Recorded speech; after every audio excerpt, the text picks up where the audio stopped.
Um, so as I said, welcome everybody to today's webinar, Making Sense of the December 1 Letter, What School Boards Need to Know for FY27. We thank you for coming. I want to just go over a couple of webinar logistics first. For those of you who've attended webinars, you are already familiar with these, but for those who are new, the way we handle questions for these webinars is we ask you not to use the chat box, but to put your questions in the Q&A box, which we will be monitoring. At the end of the webinar, before you go off, when you log off, you'll be asked to fill out a 3-question survey. It's very brief. It pops up automatically. We ask that you take a couple minutes to do the survey before you sign off. And as with every webinar, we will, if you've registered for this webinar and you're not able to attend live, that's okay, because you will be receiving automatically at the end of the week a recording of the webinar with the PowerPoint slides, as well as any related sources that are brought up during the webinar. And those will be sent to you automatically via email and then posted on our website. And I think that takes care of the logistics. So here's our schedule for our next hour together. We're going to first talk about some of the work that districts do prior to the release of the December 1 letter. Then we're going to walk through the actual letter itself and go through it section by section to make better sense of it. And then we'll be talking about, once the letter's out, what happens next? What do school boards and districts do with this information? Our topic, as you know, is the December 1 letter, and it was released last week by the Vermont Department of Taxes. And while this letter predictably comes out every year on or very close to December 1st, and the main inputs of the letter don't change, it is still challenging to decipher it and really understand its implications for our district budgets. So we really couldn't be happier to offer you this webinar today to help us better understand this important document. And I do think there will be something in this webinar for everybody, whether you're a new board member or you've been serving for 10 plus years. So that's it for me, and I will hand it over to Sue Siglowski, our executive director here at the VSBA, to introduce our guests and who will be facilitating the rest of the webinar. So Sue. Thank you very much, Debbie, and welcome everyone. And thank you so much for joining us for today's webinar, Making Sense of the December 1 Letter, What School Boards Need to Know for FY27. We're really glad that you're here. Each year, the Vermont Department of Taxes issues this December 1 letter, and it's a document that plays a pivotal role in school board budget development. This letter forecasts the projected resident homeowner and non-homestead tax rates for the upcoming fiscal year, in this case, FY27. It also provides an estimate of the average statewide increase in education property tax bills. For school boards, these projections are more than informational. They shape how to frame your budget, align spending decisions with the tax impacts your voters are likely to experience, and how to communicate all of this with your community. Our goals for this hour are to help you understand what the December 1 letter includes and why it matters, interpret the projections in the FY27 context, anticipate how tax rate changes may influence your school district's budget decisions, and strengthen your communication with voters as you prepare for town meeting. By the end, you'll have a clearer understanding of what the December 1 letter is and how it is a crucial budgeting tool for you to use.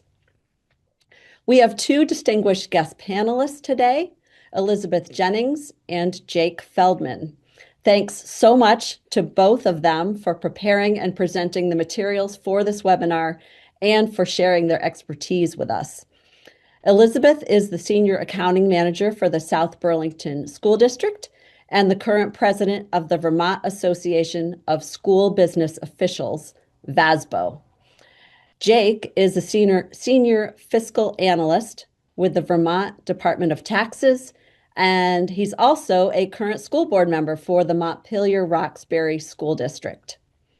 Both of our guests have in-depth knowledge of the December 1 letter. Jake is involved with the development of the letter and all of the data that goes into it, and he sees it from a school board member perspective. And Elizabeth has worked with different school boards over the course of her career, preparing budgets leading up to the release of the December 1 letter and refining those budgets based on the forecasting in the letter. We're going to begin with Elizabeth, who will talk about the work that is done in districts prior to the release of the December 1 letter. And then we'll turn it over to Jake to help us make sense of the letter. And then we're going to go back to Elizabeth to talk about working with estimates from the letter. We'll have some time at the end for questions. And at this time, I'd like to ask Elizabeth to please get us started. Welcome, everybody. So the beginning of our segment is in regards to what work is happening in your school districts and with your school boards at the very beginning of the budget season prior to when the December 1 letter comes out. There's a lot of work that can happen prior to that. And then when the letter comes out, it basically solidifies what the direction of the school district's budget may be. Next slide. So the administration asks the board for targets and priorities. Those priorities are mostly in regards to student opportunities, important investments that they want to make. And an example might simply be to maintain all your current programming and opportunities for students that you've been providing. In this day and age, it's actually quite a challenge to continue to do that, especially in some of our smaller districts. The targets that your administration is basically looking for could be the percentage increase of growth in expenditures for the upcoming budget. It might also be the percentage increase of growth in ed spending.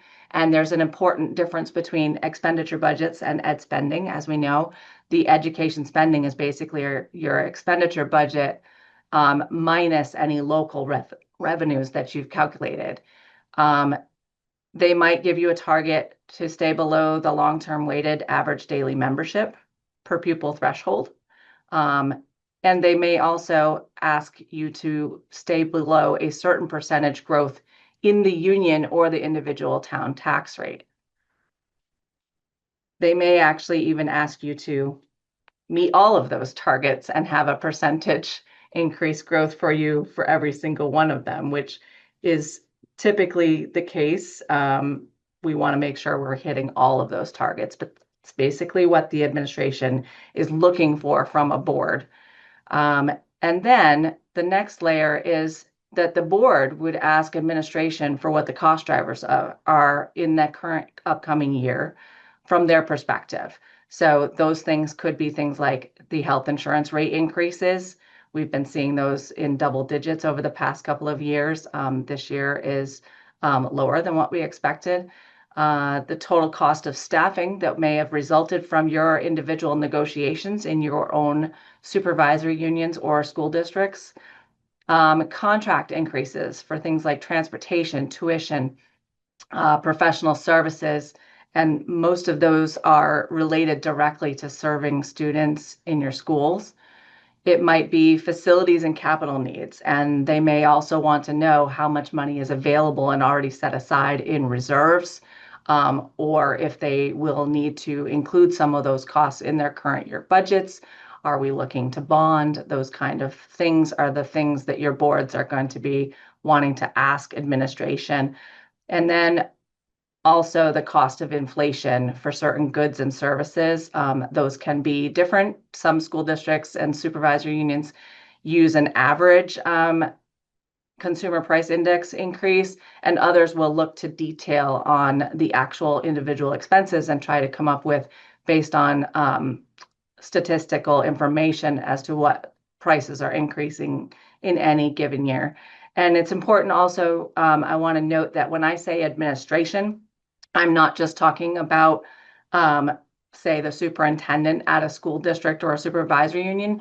I'm actually kind of talking about the collective group of the school district versus the role of the board. So your administration in building a budget will involve your principals and people in your schools. It'll also obviously involve all of your business office and your superintendent.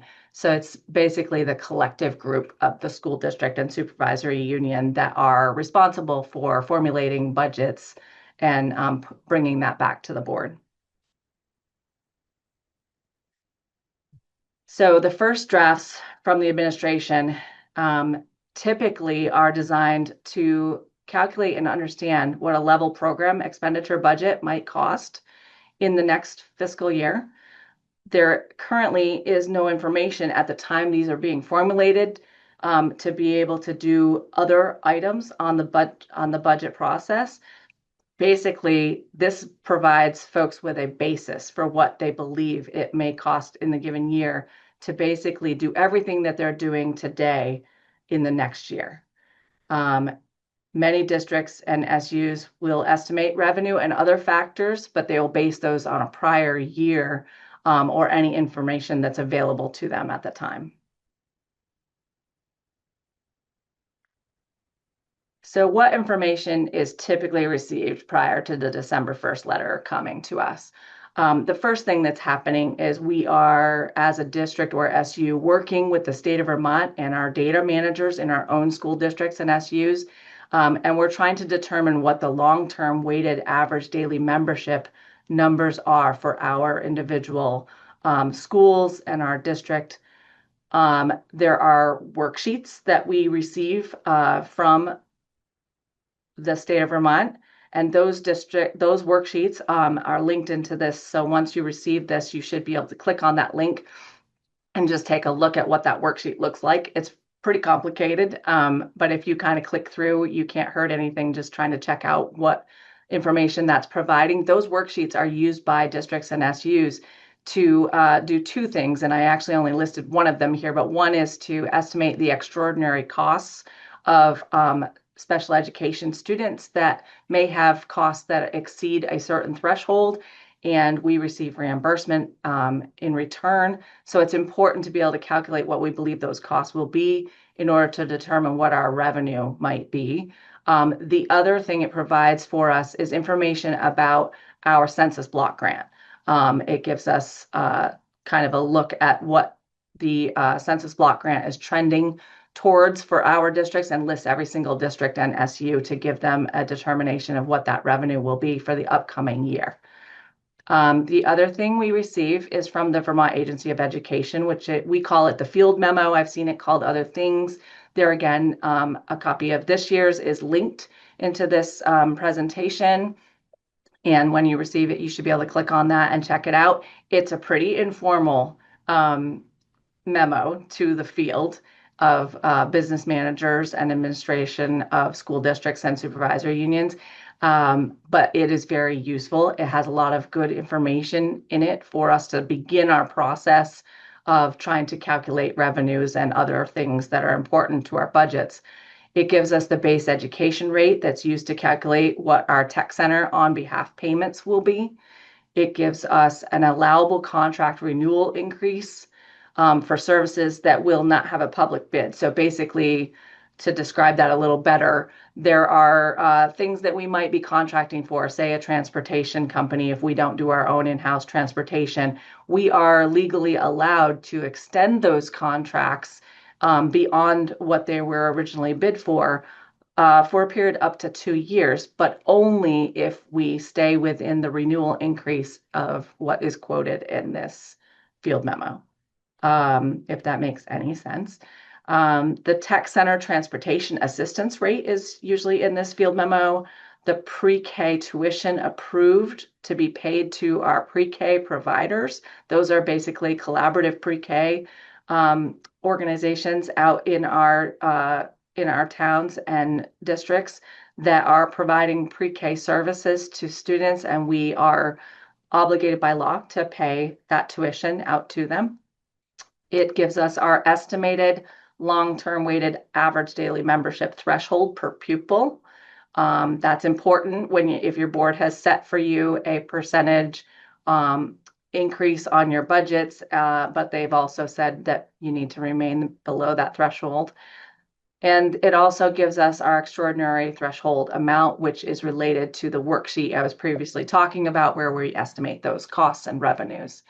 It is important to note that all the information on the field memo, for the most part, some of it remains stagnant throughout the budget season. Things like the pre-K tuition don't change. The tech center transportation assistant won't change.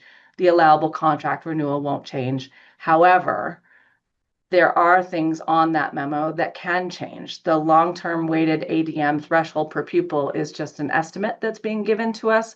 It's not set in stone. So there are things that can change in that memo, but it at least gives us a solid basis to begin our work in more detail. And now it's Jake's turn. Welcome, Jake. Thanks, Elizabeth. Hopefully everybody can hear me okay. Jake Feldman, Tax Department. I've been working on the December 1st letter for 10 or 11 years, I think. And it's always quite a production. It actually starts in August, meeting with the Joint Fiscal Office and the Agency of Education and Department of Finance and Management to try to sync up on all the work that we need to do leading up to the letter. And it's really challenging because it's for a fiscal year that is more than 6 months away. So there's a lot of unknowns. It's a challenging but an important exercise because in Vermont, we have sort of a funny chicken and egg situation where, school boards like the one that I'm on and the one that you guys are on are working on budgets, but we have no idea what is going to happen with taxes, and that's an important consideration for all of us.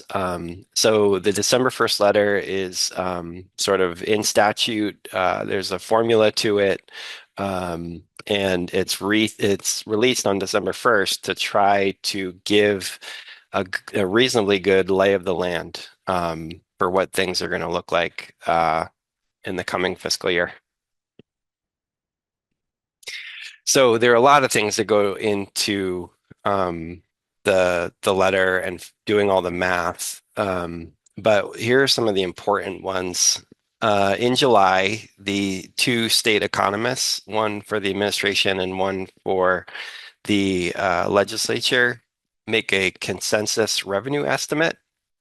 And they estimate all the non-property tax revenue sources that go to the ed fund and general fund and transportation fund. But not a lot of people know that all of the sales tax that the state collects goes to the ed fund. And 25% of the meals and rooms tax, which is like when you go out to eat at a restaurant, that's that tax. That's called the meals tax. And 33% of purchase and use tax, which is when you buy a new vehicle like a car, that also goes to the ed fund. And of course, we hear on the radio that lottery proceeds go to the ed fund, and they forecast that too. So we need to get a sense of what those sources of revenue are looking like for the coming year, because the property taxes are kind of what fills in the rest of it once you do all the math. The other things that we need to know that more come from AOE, Agency of Education, are what some of the other costs in the ed fund might be. Like special education is a really big one. Transportation is smaller. Teachers' pensions is smaller, but there's maybe 10 or so of these that we need to get a sense of. Teachers' pension actually comes from the treasurer's office, but a lot of these come from Agency of Education. We also need to know kind of what's happening with the taxable grand list in each town. The tax department's property valuation and review does an equalization study to figure out like what's the fair market value of each town going to be in the coming year. And that's still ongoing, but my job is to kind of take a peek into that and get sort of a best guess on what the different CLAs are going to be for each town, because that's kind of an important component. And yeah, so that's something that I have been responsible for a long time for providing that. One thing that tax and JFO, which is the legislature's staff, work on together is actually a kind of complicated micro simulation to figure out what people's property tax credits are going to be in the coming year. And that's one of the more complicated things that we do, where we look at all the homesteads and their incomes and what they're paying on their for taxes this year, and we try to put it all together to figure out what property tax credits are going to cost in the coming year. And there's some uncertainty involved in that because you never really know what's going to happen with people's incomes.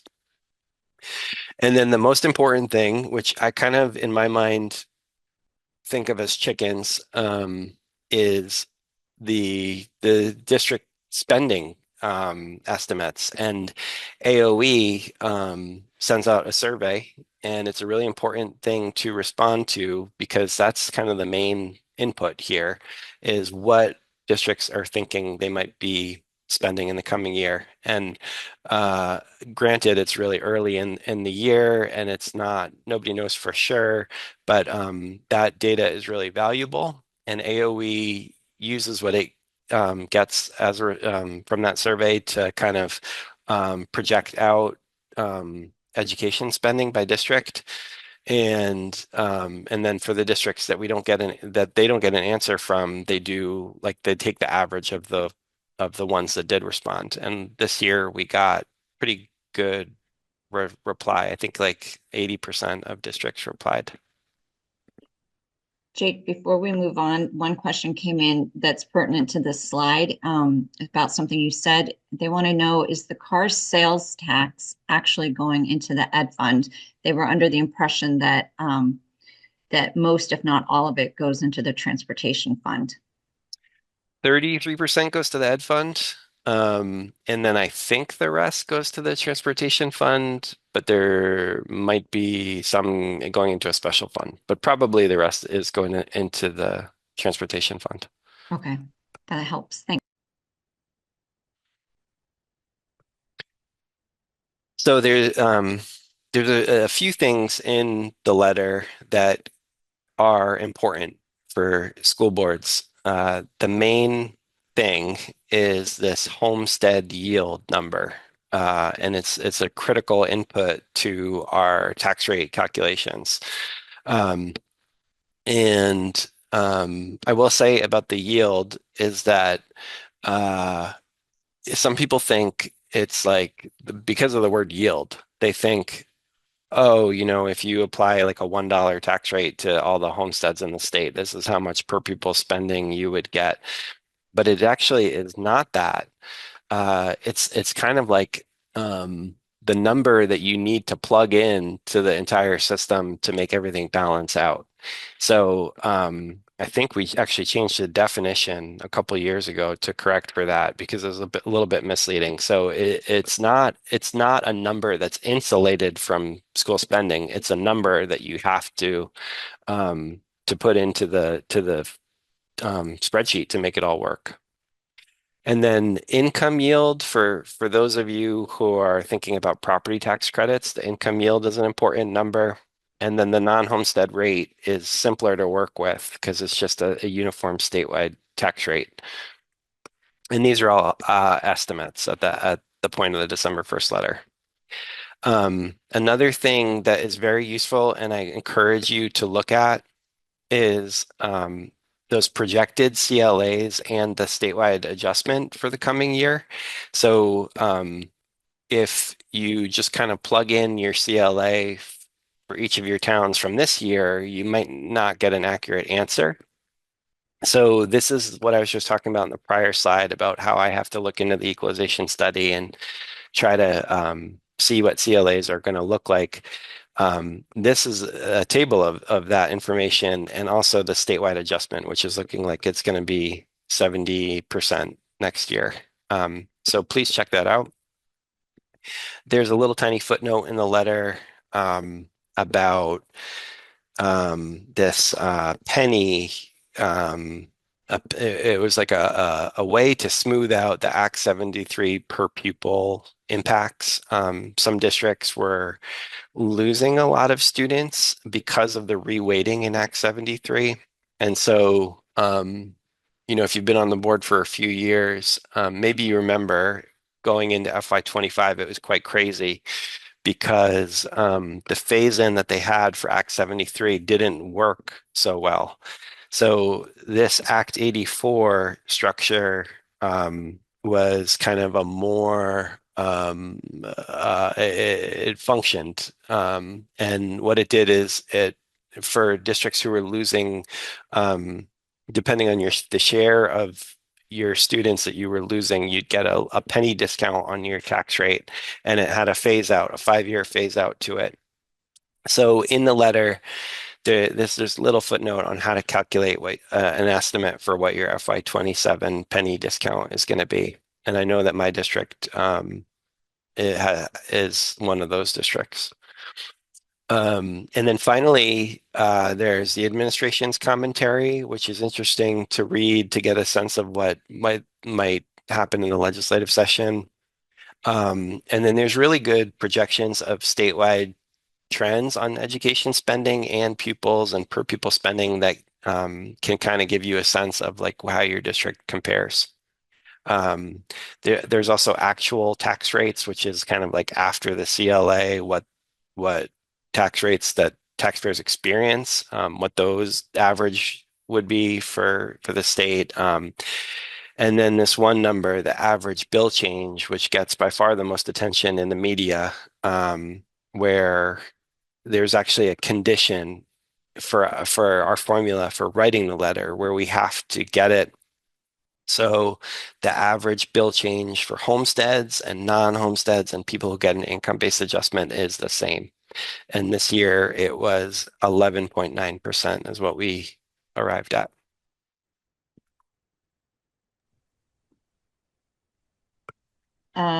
Question that is pertinent to this slide is, do you have any suggestions or ways or the best sources for staying up to date on the changes to some of these things that you mentioned will change, like the long-term weighted average daily membership, CLA, and other statewide rates? Yeah, long-term weighted ADM, you should get from AOE pretty soon, and Elizabeth would know more about that.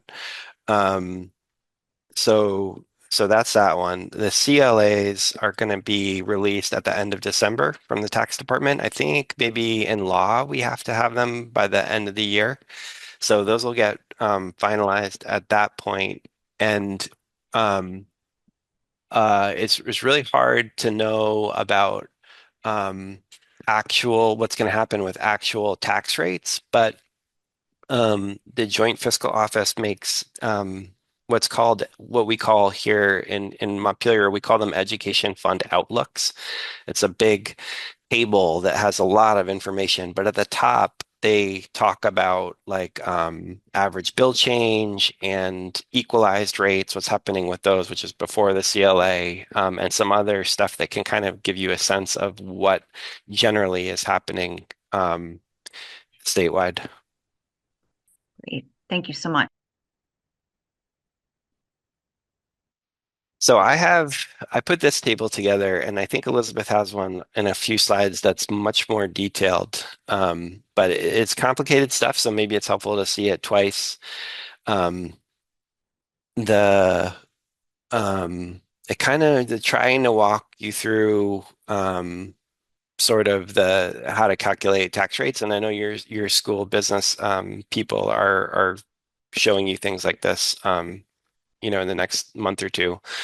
But basically, the most important thing for tax rates is per pupil spending, and that's lost on a lot of people, especially taxpayers. We might know it as school board members, but taxpayers, they may not. Um, and the and related to the per pupil spending, as Elizabeth mentioned before, it's not total budget divided by your weighted pupils. It's education spending, which is your total budget minus offsetting revenues, or what Elizabeth I think called local revenues. But it's like money that's like federal, um, like IDEA and Title I, and state grants and other sources and fund balance if you're using it. But it's these things that reduce your budget down to the amount you need from the ed fund. So it's that number, education spending divided by your weighted pupils, and that's going to be the primary input. And then those two yields that I mentioned, those are the second line down, and you can kind of imagine how if those go up or down, it changes your rates and why they're so important. And then you divide the per pupil spending by the yield to get the tax rates. I am gonna skip the Act 84 pennies for now. I think Elizabeth maybe has some in her table. Um, and then you get what we call school district tax rates, or it's like kind of the part that you have control over. And it even shows up on the tax bill. If you look closely, it says school district tax rate. The non-homestead rate is the same. So it's the same in any town in the state. So it doesn't depend on per pupil spending. And then things that the school district doesn't have control over are that CLA number, stands for Common Level of Appraisal, and it's basically how a town's grand list compares to its full fair market value. So like 77% means that on average, property in this town is listed for 77% of its actual fair market value. The statewide adjustment is a new thing that started last year. And the reason that it started is because what was happening during COVID is a major appreciation in value, which was making CLAs drop pretty precipitously, but it also had the effect of making the yield go up. So there was a feeling in Ways and Means Committee, that the yield going up was a bit misleading because it looks like to a school district like they might have more tax capacity, but then if they don't account for the CLAs dropping on the other end, then they might just end up blaming the CLA dropping for the tax rate increase. So the reason the statewide adjustment was put in is to try to make those school district tax rates a little bit closer to actual tax rates. And then, so you have to adjust every CLA by the statewide adjustment. So in this case, you take that 77% and divide by 70% to get 110%. And that's going to actually be the CLA type thing that's in effect. And so for this school district in this town, you take that district tax rate of $1.50 and divide by the 110% to get the final tax rate. And then CLAs don't affect income rates because there's no property issue or component involved. They do affect non-homestead rate for the same reason that they affect homestead, because it's adjusting for property value. Okay, so the letter comes out on December 1st. We are all finalizing our budgets right now, but other important things are happening. At the end of the year, and I really should have put AOE gives us pupil counts in December, but at the end of the year, the tax department is going to finish the equalization study, so we'll have the CLAs for all our member towns. And in sort of third week of January, maybe, there's a new consensus revenue forecast about the non-property tax revenue sources to the ed fund. And I have sort of a bad feeling about this year's because the ed fund is running a couple $1 million short at the moment through November. So I think there could be a slight downgrade. So that's going to happen like right around the time that we have to warn our budget. So that's really not great timing. And the legislature is in session, so they're going to be making policy decisions on one-time money and new revenue and anything else they want to do. Um, Town meeting day, my dotted line is early March. And then recently, Ways and Means has been waiting till after town meeting day to pass their yield bill. And then it passes out of the House after that and goes to the Senate. And there's still more wrangling over, one-time money, new revenue, and stuff like that. And then they eventually pass their yield bill, and then finally, in maybe in May or June, it's enacted. And then we at the tax department have to calculate each town's tax rate for July 1st, FY27.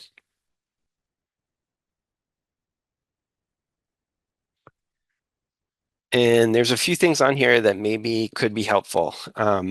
Our Department of Taxes has a page where you can see the tax rate in every town and also some details on the calculation. We also have frequently asked questions, which I'm always trying to improve. So if you see something that should be on there that isn't, let me know. JFO, my counterpart Julia Richter, does an awesome job of explaining this stuff, and her all legislative briefing from last week is really good. So have a look at that. And they also at JFO have really good education finance resources if you want to like learn more about how the state funds education. And I'll kick it back to Elizabeth. Thank you, Jake. So as we are about to receive the December 1st letter, we use the data as we spoke about from the field memo that we received first. We estimate our local revenue, and various other expenditures are calculated and incorporated into any and all current budget drafts. Many school districts don't just have one budget draft, they have multiple scenarios because they've been working through different plans and ideas about changing things in their districts, and that results in multiple drafts. And then when we receive the December 1 letter, the most important piece of information for the budget calculation is to see if using the property yield, as Jake called it, the homestead yield, we sometimes call it the property yield, estimated in the letter will result in meeting the targets that were set in your budget process with your board and your district supervisory union. So if the targets are not going to be met by using that yield, you want to determine the amount that's necessary to decrease your expenditures in order to meet those targets. It's unlikely that you're going to be able to raise revenue. So if you've already estimated your local revenues, it's pretty solid that those aren't going to change a lot. There isn't a lot of wiggle room for districts to be able to increase their own local revenues. It's just a matter of calculating what you believe is reasonable. And so you want to make sure at this point, does the property yield estimated in the letter actually meet the targets that you were hoping to meet? If it does meet the targets, then many districts will still want to research what effect a change in that yield up or down will have on their budget drafts, because it is rare that the yield will be exactly the same as what was estimated in the December 1 letter at the end of all this. As you could see in Jake's timeline, there is even an opportunity for that yield to continue to fluctuate and change based on information that they are all receiving and decisions being made at the legislature level, that can change that yield, and it can go up or it can go down based on what they believe is necessary to be able to fund the education fund. And so it's important to know that even after you've gotten an approved budget from your board and maybe even your voters have approved a budget, that yield could still change. And so you always want to make sure that you're putting caveats on any information that you're reporting out to your communities, to your boards, back to your administration, that all of these things are based on an estimate. I also saw on one of Jake's slides where he said this is at the point where the school districts can no longer control what happens next, and that's very true.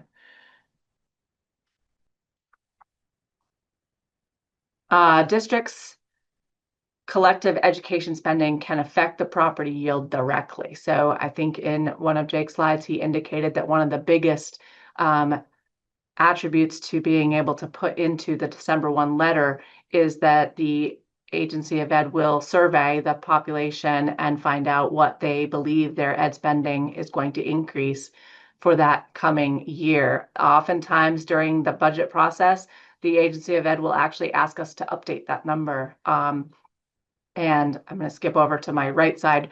That's why it's really imperative that school districts and SUs provide estimates of their budgets and education spending as accurately as they possibly can. And although it's early in the budget season, it is driving what information they are using to be able to come up with their estimates, and that is only going to help us be more accurate in our budgeting. It's not the only factor that affects the yield, and that's why we said the yield can change even after we've all adopted our budgets for the ensuing fiscal year. Basically, when the property yield increases, a school district supervisory union overall tax rate will decrease. That's basically their union rate before you apply any of the CLAs. When the property yield decreases, the school district supervisory union's overall tax rate is going to increase. And so as the budget season and legislative session take shape, the yield is estimated to change positively or negatively based on many factors. School districts are asked for updated estimated changes to their ed spending, and they're basically asking that information because they want to determine if the yield is going to be adequate and appropriate to drive the correct amount of tax revenue that's necessary to fund the needs. So this is kind of the more detailed sample budget calculation sheet that Jake was talking about. It's important to note that this is not any particular district. This is not a real budget. This is completely fictitious. So I didn't use anybody's numbers, even though I do have access to what people are working on as far as their numbers. But I was basically trying to show in this little worksheet, if you look at the first column, FY27 prior to the field memo, and that's prior to even having solid long-term weighted ADM numbers. It's also prior to having the December 1st letter. You're still working in a school district to come up with what your expenditure budget is. And I used a very simplified number there. I indicated that for all these three columns that there was no surplus to apply, just to be simple. Some districts may have surplus carried over from a year before where they can apply that to their revenues to be able to reduce ed spending. I estimated offsetting revenues in this fictitious district, and then I estimated their weighted long-term pupils. And at this point, because those things haven't been solidified, we don't have a quoted number. Some school districts are using a prior year number and maybe looking at enrollment and trying to guess at what that number is going to increase or decrease. Most of the time lately, it's been decreasing just because of declining enrollment. The total exclusion section on line 7, number 7, is debt service. So basically, if you have bonds and things that your principal and interest are being paid off in your district, you would list those there. It gives you kind of a credit against your long-term weighted ADM spending per pupil, basically trying to help keep you below the threshold that's stated.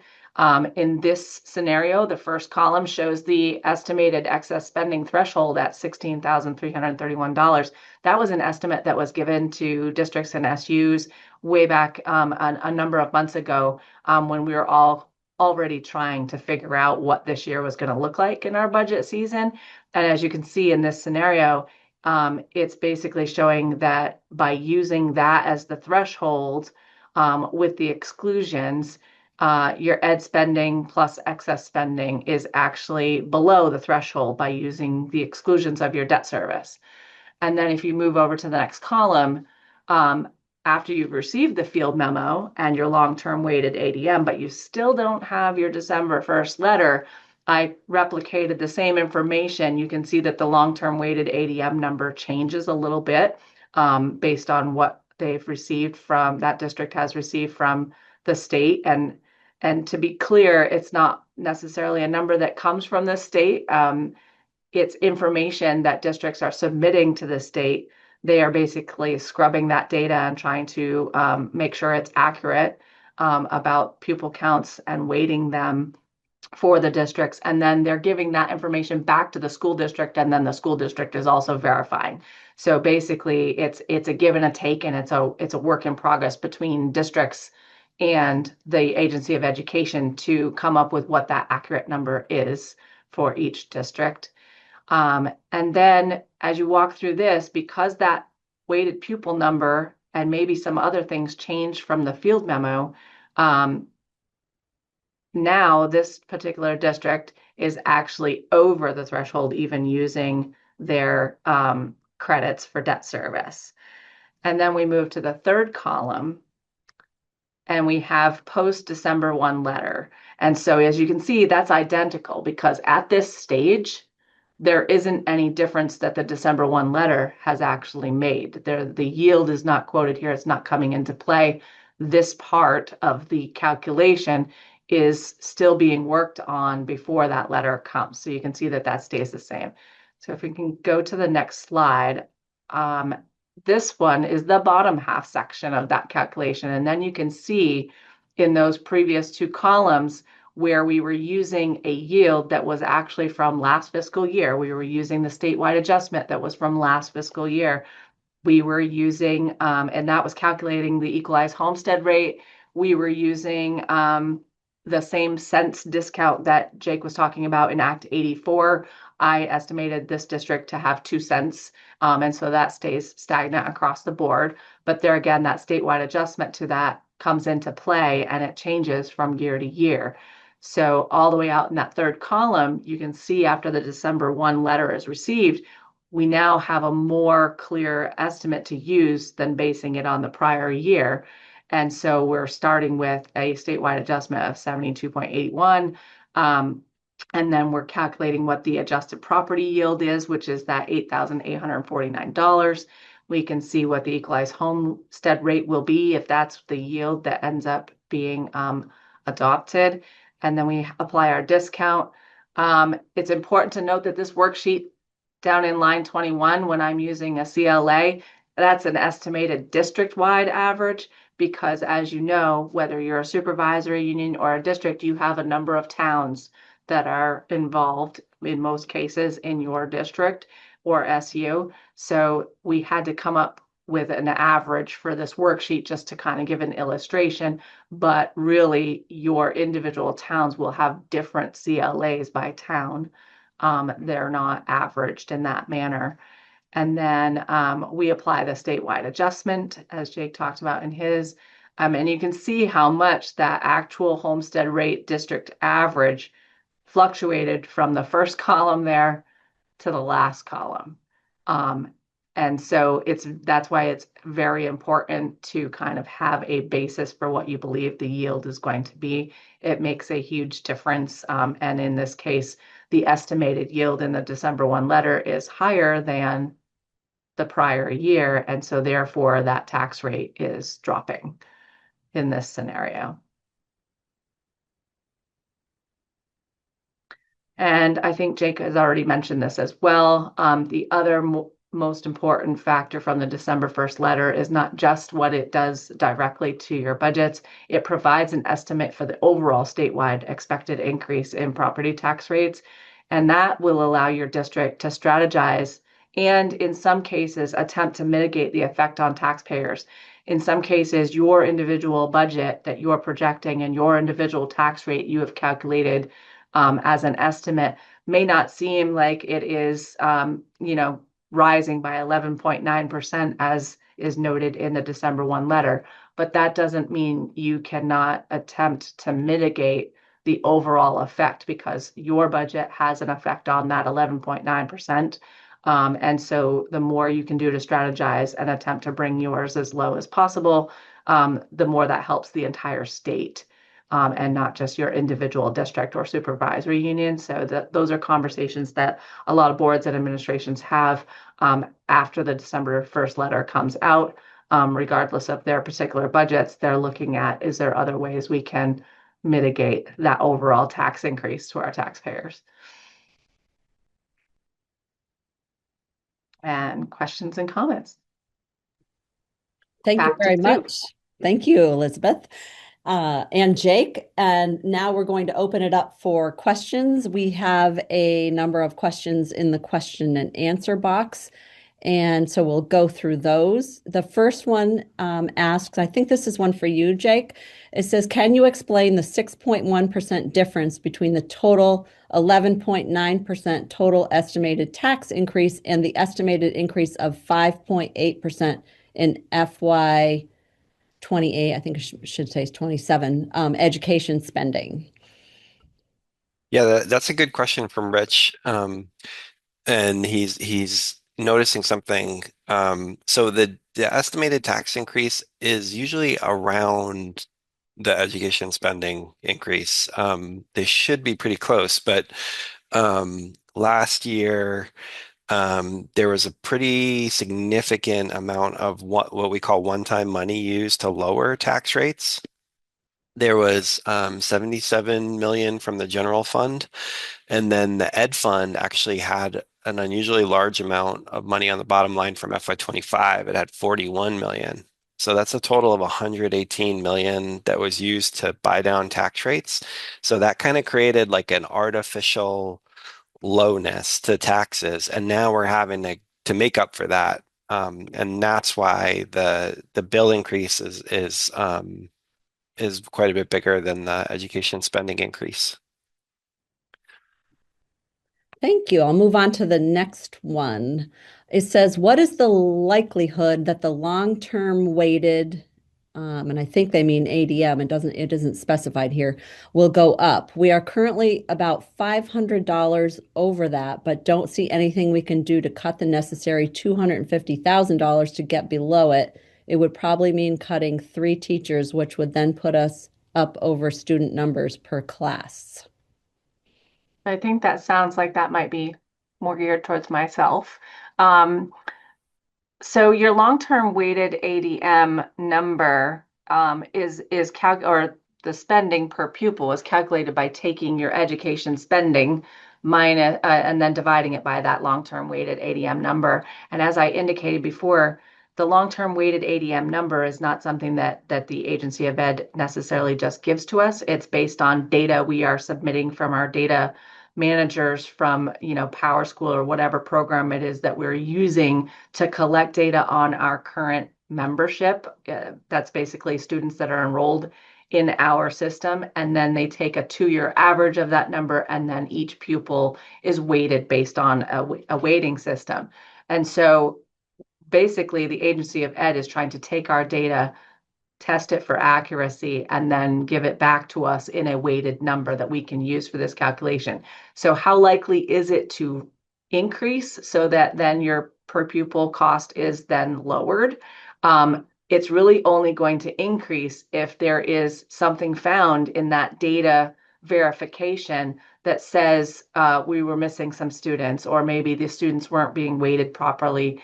Sometimes there's questions about the free and reduced lunch and the poverty ratings about whether or not the numbers coming in are accurate according to what the levels really are in your school district for poverty and free and reduced lunches.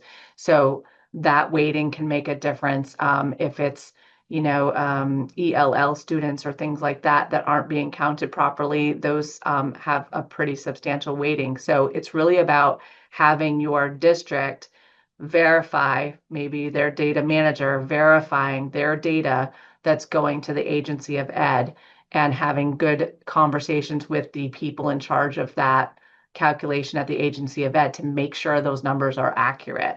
That's pretty much the only way at this moment that those numbers are going to rise, is if you are able to validate that your numbers should be higher with them.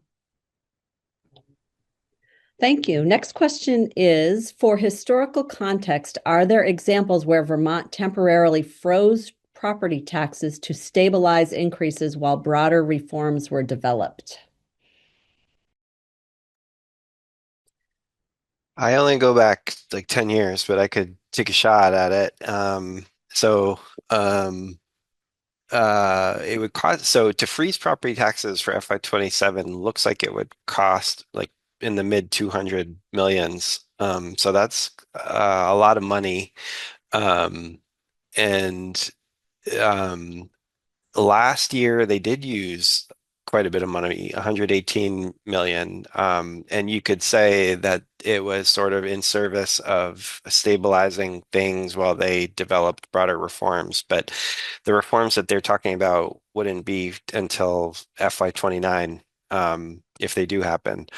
So there's that. When I started, I remember Governor Shumlin had a challenges for change where some money from the general fund was transferred into the education fund, and I don't know what policy changes went along with that, but I think that that kind of maybe fits the bill, and that is kind of all I remember on that front. Thank you, Jake. Next question is why are the non-homestead slash non-residential tax rates significantly higher considering they are not using the resources that residents use? The actual non-homestead tax rates that appear on people's bills are higher in about 180 something of the towns. Not every town. And there are some towns where the homestead rate is actually higher. And based on our presentations, you could maybe take away that that's because of really high per pupil spending, which is the reason. But the non-homestead tax rate applies to everything that's not a homestead. So this would be open land, factories, restaurants, second homes, deer camps, everything that's not a homestead is subject to the to the non-homestead tax rate. So how much services are they using? They're probably not using the schools so much, but if that's what you mean. I think that is what you mean. But I don't know. It's a policy choice, and that's the choice that they have made. Thank you. The next one is does the legislature borrow money from the Education Reserve Fund for tax buy downs, or is it limited to using general funds and education surplus funds from the previous fiscal year? The ed fund has a 5% reserve, which has about $58 million in it. They do not like to take from the reserve because we actually have audits done of our state funds, and the auditors, and this affects our state bond rating, they do not like it when the reserves of funds get too low. So, so it is not something that I've seen done. I mean, it's possible that they might borrow a small amount, but they do like it to have fully at 5%. Thank you. And then it looks like the last one that we have here, and if anyone else has other questions, please put them in the Q&A box, is a question about the likelihood of the threshold going up. And I think they're referring to the excess spending threshold. So I'll say something about that, and then I don't know if Jake has more information, but I did notice that the threshold amount that we were estimated back months ago is actually lower than the threshold amount that's in the most recent field memo that came out. It's not a huge amount. If I recall correctly, it might be $100 or something higher in that threshold yield memo, maybe a little bit more than that. So I believe that that can change, but I don't know what would cause it to change. And maybe Jake, you might know a little bit more about that. I think that, I mean, that would be a policy choice. And what would cause it to change is like, districts who are being affected by it coming into the legislature to express their unhappiness. So I'm not sure if it will. I know that they reinstated it during that FY25 uh, conversation because education spending was going up so much. And it's a somewhat effective tool. It's maybe the only tool actually in the current system that is a clear, bright line on to restrain spending. So I'm not really sure. They also maybe got rid of some of the exclusions that were allowed from the excess spending calculation. So it's possible. It really just depends on like the people who come in to say that they're unhappy with it. We've had a couple more final questions come in. The first one is, will property values ever be adjusted to lower pre-COVID market values? I mean, the real estate market moves on its own. It could fall back down. Um, I don't think that the legislature is ever going to do something like with CLAs to try to recreate a different environment. Like you kind of I need to let the CLAs do their job, which is to make sure that each town is sending its fair share to the state, to the shared pool of property taxes, which is the ed fund. Um, so I don't think there's going to be a policy change on that front. Okay, the last one that we have is the foundation formula gaining traction in Montpelier? It seems like a less complicated approach to budgeting, or isn't it?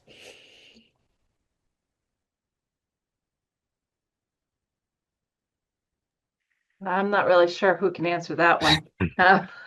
I would say, is it gaining traction? I think it has had traction since it was first initiated into the law. Um, I think the trick is a foundation formula can be a little more easy for folks to understand.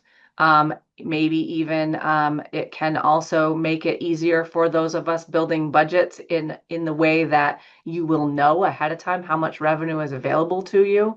It won't be a secret. So you're basically trying to come up with what am I going to be able to afford to do with this allotted amount of money. I think it gets a little more complicated when they start talking about the idea that towns can raise more than the foundation formula in revenue by increasing their individual tax rate and getting voters to approve that. So that kind of goes back to kind of the same way we're doing it now, where the voters actually get to approve the whole thing. It would be basically they get an education fund formula payment, and then if they feel that there are needs above and beyond what that will pay for, they ask their voters to be okay with increasing their tax rate by a certain amount in order to gain additional revenue. So I think it's got a lot of traction. I think, unfortunately, it doesn't have a situation where they know what the base of that would be. So calculating what to have as the foundation formula, what weighting for students would be applied. Would it be the same weights as we have today?